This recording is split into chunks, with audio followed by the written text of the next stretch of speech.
The ocean has always kept secrets, but some secrets are older than the ocean itself. My name is Dr. Marina Volkov, and I'm a marine biologist specializing in deep-sea extremophiles. For 15 years, I've studied life in places where no light reaches, where pressure could crush a submarine like a tin can, where the very concept of survival seems like a cosmic joke. I've seen things that rewrote textbooks, creatures that shouldn't exist, ecosystems that defied every rule we thought we knew. But nothing prepared me for what I found 7 miles beneath the surface of the Pacific Ocean. It started 3 months ago with an anomaly. Our deep-sea monitoring station picked up a signal that made no sense. Not biological, not geological, not man-made. The frequency oscillated in patterns that seemed almost musical. My colleague, Dr. James Chen, called it the heartbeat of the abyss. He meant it as a joke. He was more right than he knew. The signal came from the Challenger Deep, the deepest point in Earth's oceans. We'd mapped that trench 100 times, sent down dozens of probes. There should have been nothing new to find. But the signal was undeniable, pulsing steadily like a beacon calling across the dark. It took 6 weeks to get funding, another 2 to prepare the descent. The research vessel Nautilus II carried me and a small crew to the coordinates. The night before the dive, I stood on deck, watching moonlight dance across black water. The ocean stretched endlessly in every direction, and I felt simultaneously insignificant and chosen. Something down there wanted to be found. The descent took 4 hours. The submersible Proteus was state-of-the-art, designed to withstand pressures that would liquefy human bone. My pilot, a taciturn Russian named Dmitri, had made this journey 40 times. He whistled tunelessly as we dropped through the water column, past the twilight zone, past the midnight zone, into the Hadal depths, where no sunlight has ever reached. The darkness was absolute. Our lights carved a small bubble of visibility in an infinite void. Pale creatures drifted past occasionally, translucent beings with organs visible through gossamer skin. Life, somehow, in this crushing emptiness. Then Dmitri stopped whistling. "You're seeing this?" he asked quietly. I was. The ocean floor below us glowed. Not bioluminescence. I knew that cold blue-green light intimately. This was different, warmer, golden, almost amber, pulsing gently like breathing. The source appeared to be crystalline structures jutting from the seafloor, dozens of them, some as tall as buildings. They looked grown rather than built, organic yet geometric, following mathematical principles that seemed subtly wrong. "What in God's name?" Dmitri whispered. We landed 50 meters from the nearest formation. I suited up for the exterior excursion, checked my equipment 3 times.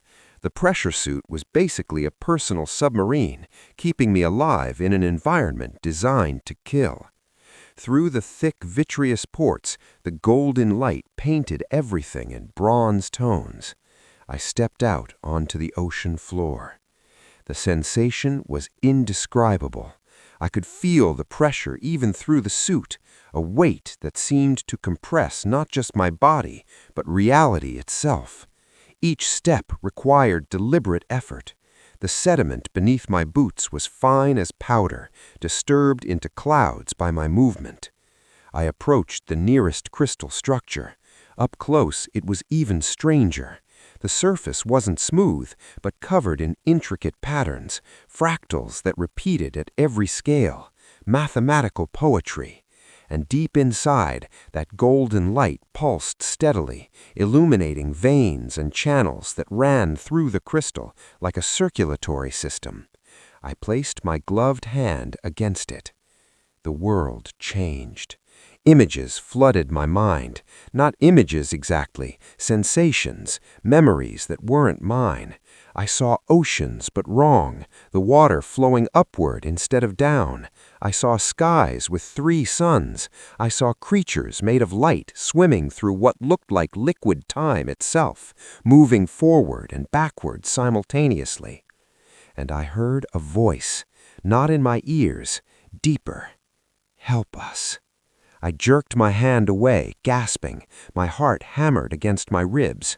Through my helmet speaker, I heard Dmitri calling frantically, but his words seemed distant, underwater, even though I was underwater. Something moved between the crystal formations. At first, I thought it was a reflection, a trick of the light, but it moved with purpose, gliding through the water with an impossible grace. As it emerged into the glow, I forgot how to breathe. The being was roughly humanoid in shape, but that's where similarities to anything earthly ended. Its body seemed to be made of flowing water, given form and consciousness, constantly shifting, rippling, as if it couldn't quite decide on a fixed state. Through its translucent form, I could see more of those fractal patterns, but these moved, circulated, like thoughts made visible. Its head was elongated, eyeless, yet I knew it perceived me. 2 appendages that might have been arms extended from its torso, ending in structures too complex to be called hands. It drifted closer. I should have run. Every survival instinct screamed at me to return to the submersible, but I was frozen, transfixed by the beauty and alienness of this impossible creature. It stopped 3 meters away, raised one appendage. "Please don't fear. We mean no harm. We are trapped." The voice echoed in my skull, bypassing language entirely. I understood not through words, but through pure meaning, concept transmitted directly to consciousness. What are you?" I managed to whisper. "We are Kelarii. We come from, there is no word, a place where time flows like your ocean, where past and future are currents one can swim through. We came here seeking knowledge, but your universe caught us. Here, time only moves forward. We are frozen, drowning in linearity." More shapes emerged from between the crystals, 6 more beings, each unique, each somehow even stranger than the first. They moved slowly, as if in pain, their forms flickering occasionally like a signal breaking up. "How long have you been here?" "We don't know. Time is difficult for us now. Your planet's rotation suggests 9,000 of your years, but we experience it differently. For us, it might be 9,000 years compressed into a moment, or a moment stretched into eternity. We are lost in your temporal current. 9,000 years.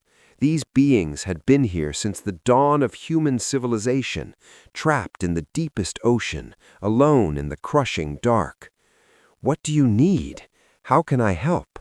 The first being, the one I'd already started thinking of as Kale, though it had shared no name, gestured toward the crystal formations. "These are resonators. They channel the primordial energy of your world, the force that first sparked life in your oceans. We need this energy to create a temporal current strong enough to carry us home. But—" It paused, and I felt something like sorrow radiate from it. "But if we take this energy, your world will be unmade, not destroyed, unmade. Life will never have begun here. Your past will unwrite itself. Everything your world has become will cease to have ever existed." The weight of those words was heavier than 7 miles of ocean. "You're telling me that saving you means erasing Earth, all life, humanity?" "Yes. We have spent millennia seeking another way. There is none. We are prisoners choosing between eternal imprisonment and genocide. We have chosen imprisonment. But we are tired, so tired of being locked in your forward-marching time. Some of us are fragmenting, losing coherence. Soon we will dissipate entirely, consciousness scattered across your temporal stream like water into vapor. I looked at the other Kelarii. Now that I knew what to look for, I could see it. Some of them flickered more than others, their forms less stable, fading in and out of visibility. They were dying, slowly, across millennia, but dying nonetheless. "There has to be another way," I said. "Some other energy source? We have searched. These resonators are unique. They exist at the exact point where your universe's physical laws birthed complexity. They are the template from which all subsequent patterns emerged. Nothing else in your cosmos carries sufficient primordial signature to open a temporal current." I stood on the floor of the deepest ocean, facing beings from a universe where time itself was different, being asked to choose between species, save them and erase Earth, leave them and condemn them to slow dissolution in an alien reality. I need to think. I need to process this. Of course, we have waited 9,000 years. We can wait longer. But please, do not share this with others. Your species would try to use the resonators. You cannot imagine the damage that would cause. I wanted to argue, but Kale was right. Humanity would absolutely try to weaponize or exploit this energy. That's what we did. That's what we'd always done. I returned to Proteus in a daze. Dmitri took one look at my face and asked no questions. We ascended in silence, and I stared out into the black water, thinking about beings made of living time, trapped and dying in our linear world. The next 3 weeks were the hardest of my life. I told the team I'd found interesting geological formations, nothing conclusive. I filed reports full of technical jargon that said nothing. At night, I lay awake, feeling the weight of an impossible decision. I researched everything I could about the origins of life on Earth, the primordial soup theory, hydrothermal vents, panspermia. Every hypothesis traced back to those early oceans, to some spark of energy that crossed the threshold from chemistry to biology. If the Kelarii were right, if those resonators were the source. But I also researched temporal physics, quantum mechanics, anything that might offer a solution. I read papers by physicists who theorized about the nature of time, about whether it was truly unidirectional or if that was just a property of our local space-time. I learned about closed time-like curves, about wormholes and exotic matter, about the theoretical possibility of creating artificial time streams. Most of it was beyond me. I was a biologist, not a physicist. But certain concepts began to crystallize in my mind. The Kelarii couldn't go backward through Earth's time because our universe only ran forward. But what if they didn't need to go backward? What if they just needed to go sideways? The idea was insane, but it wouldn't leave me alone. I started making calls, quietly, carefully. I reached out to colleagues in theoretical physics, asking hypothetical questions, never revealing the truth. One name kept coming up, Dr. Sarah Okonkwo, a brilliant, if unorthodox physicist working on topological space-time structures at MIT. She'd published papers about creating localized temporal anomalies, though her work was considered fringe by most of the scientific community. I flew to Boston and met her in a coffee shop near campus. She was younger than I expected, maybe 35, with bright eyes and an infectious enthusiasm for ideas most people considered impossible. "So," she said, after I'd laid out a carefully sanitized version of the problem, "you're asking if we could create a pocket of different temporal properties, essentially a bubble where time behaves differently than the surrounding space-time." "Hypothetically." She grinned. "Hypothetically, yes. The math actually works out beautifully. You'd need an enormous amount of energy to generate the initial field, but once established, it would be self-sustaining. The trick is the energy signature. It would need to be primordial, pre-structured, like the quantum foam that existed in the first microseconds after the Big Bang. My heart began to race. What if that energy existed naturally? Then you'd have the key to rewriting local physics. You could, theoretically, create a region where time flowed differently, not backward, that would violate causality. But you could create multiple temporal streams, parallel currents, like, she paused, searching for an analogy, like creating a river that flows both north and south simultaneously. Beings adapted to one flow could use it to reach an ocean where their native current exists. Could you design such a system? She studied me over her coffee cup. Dr. Volkov, is this really hypothetical? I held her gaze. Would it matter? I suppose not. Yes, I could design it. I've been designing it, actually, for years. Nobody would fund it because it's theoretical fantasy. But if the energy source existed... She pulled out a tablet and started sketching. You'd need precision engineering at the quantum level, and the energy draw would be massive, probably equivalent to a small star's output, but compressed into a microsecond pulse. Is this for... Are you actually asking me to build this? I might be. If I could provide the energy source and funding, how long would it take? 6 months for fabrication, another 2 for testing and calibration.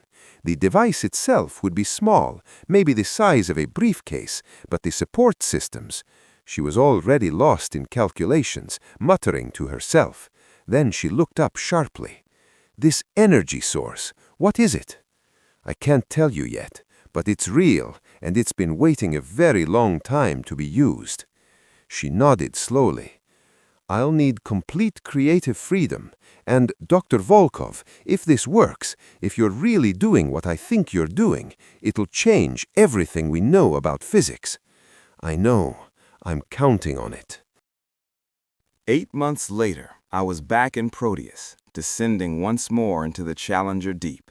But this time, I wasn't alone. Sarah Okonkwo sat beside me, her eyes wide with wonder as we dropped through the darkness. In the cargo bay behind us, carefully secured, was her device. She'd named it Chronoskate, and it was either the greatest achievement in physics or the most expensive failure in scientific history. The Kelarii were waiting for us, all 7, though 2 were barely visible now, their forms flickering like dying stars. Kael moved forward as I exited the submersible, this time without fear. You returned. We did not dare hope. I think I found a way, not to take the resonators, to use them differently, to create a current that flows back to your ocean of time without unmaking ours. I felt something like excitement ripple through the gathered beings. How? Sarah and I spent the next hour explaining, translating complex physics into concepts the Kelarii could grasp. They understood quickly, far faster than any human would have. Their perception of time, even locked in our linear universe, gave them insights into temporal mechanics that Sarah found staggering. "This could work," Sarah whispered to me at one point. "Their understanding of time's topology is decades ahead of our best theories. Marina, they're teaching me physics just by existing."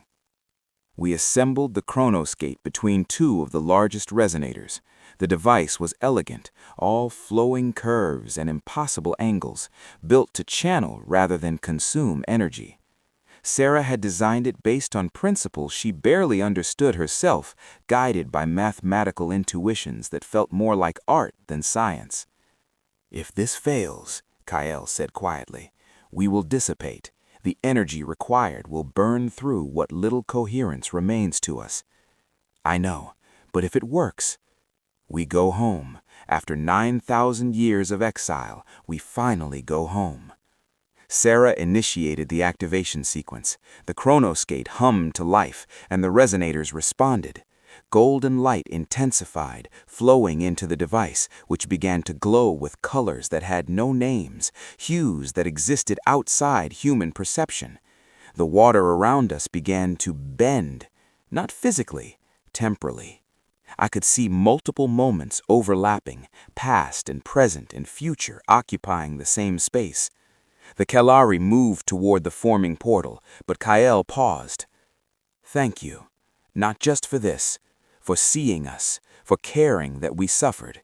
Your species is young, chaotic, often destructive, but you possess something rare in the cosmos, the ability to choose compassion even when it costs you everything. We didn't have to give up everything. We found another way. Because you looked for one, most species would not have. They would have accepted our extinction as necessary or used our plight as justification for their own gain. You gave us time itself back." The portal solidified into something that hurt to look at, a wound in reality through which I could see an ocean that flowed upward, downward, in all directions simultaneously. The Kelarii moved toward the forming portal, but Kael paused. "We will remember. In the currents of time where past and future are one, we will always remember this moment, the day humanity chose to be more than itself." Then it was gone, and the portal collapsed. The resonators dimmed, but didn't go dark. Their golden light continued to pulse, perhaps a little weaker, but still alive, still seeding Earth's oceans with the energy that maintained life. Sarah and I stood in the silence of the deep. Her hands trembled as she ran diagnostics on the chronosgate. "It worked," she said, voice thick with emotion. "Marina, we just proved that time isn't fixed, that reality is more fluid than anyone imagined. She stopped, looking at me. "We can never tell anyone, can we?" "No. The technology is too dangerous. Humanity isn't ready to reshape time." "Will we ever be?" I thought about Kael's words, about a species that possessed the ability to choose compassion even when it costed everything. Maybe, someday, but not today. We recovered the chronosgate and ascended. The device was destroyed as soon as we reached the surface, its specifications deleted, every trace of its existence scrubbed from existence. Sarah and I told no one what really happened down there. The official report mentioned interesting geological formations and some unusual luminescent bacteria, nothing that would invite further investigation. But sometimes, on quiet nights, when I stand on a beach and watch waves roll in, I think about an ocean where time flows like water. I think about 7 beings who spent 9 millennia trapped in a prison of linearity, who held on to hope even as they slowly dissolved into entropy. I think about the choice we made to find a third option when presented with 2 impossibilities. The ocean keeps its secrets, but I carry one it shared with me. A reminder that the universe is stranger and more wonderful than we imagine, that consciousness takes forms beyond our comprehension, that time itself might be just another ocean to swim through, if you know the current. And I remember Kael's final words. In some stream of time where past and present and future are one, they remember us too. Remember the day a young species looked into the abyss and chose to build a bridge instead of walking away. The ocean has always kept secrets, but some secrets are gifts we choose to keep in return. 3 years have passed since that day in the Challenger Deep. Sarah went on to win a Fields Medal for theoretical work on temporal topology, though she can never explain where her breakthrough insights came from. She'll catch my eye at conferences sometimes, and I'll see the question there. Did it really happen? Was it real? It was real, more real than anything else in my life.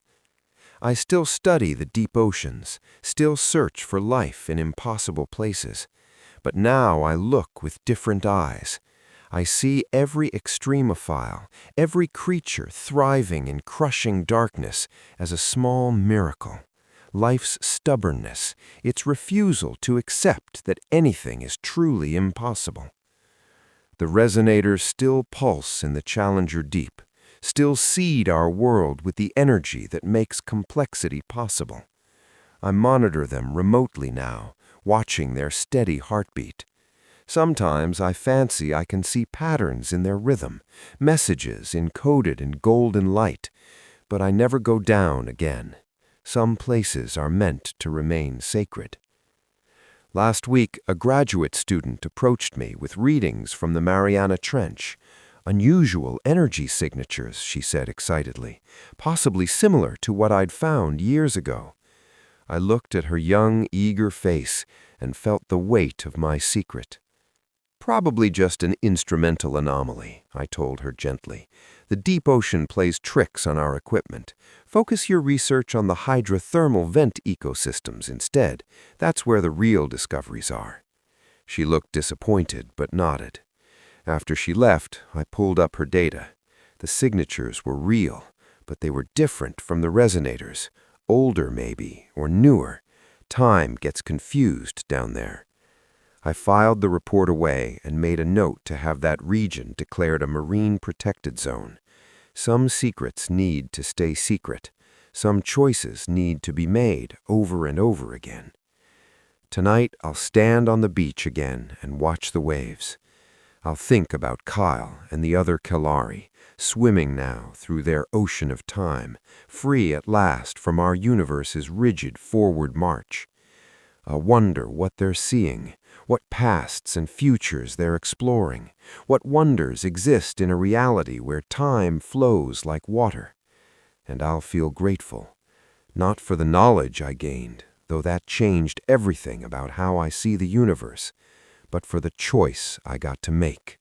In a cosmos often defined by harsh necessities and impossible dilemmas, I got to find the third option. I got to choose compassion over pragmatism, hope over resignation. The ocean keeps its secrets, but the greatest secret of all is this: we are not alone. We never were. And the universe is so much stranger, so much more beautiful, so much more full of wonder than we ever imagined. Somewhere in an ocean where time flows freely, 7 beings swim through eternity, and they remember.